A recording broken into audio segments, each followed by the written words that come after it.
and just things that they need to do for themselves. So I need to allow them the space and the time to do that. And I would like to quit doing that. So those are my two. Molly Go wants ahead. to quit parenting. You heard it here. Never, She's done. folks. Never. She's done.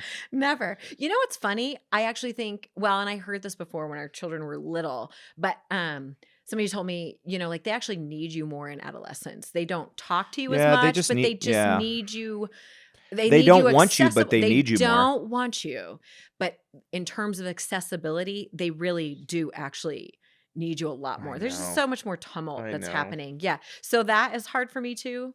But we're working it out, as all parents are, day to day. Here you go.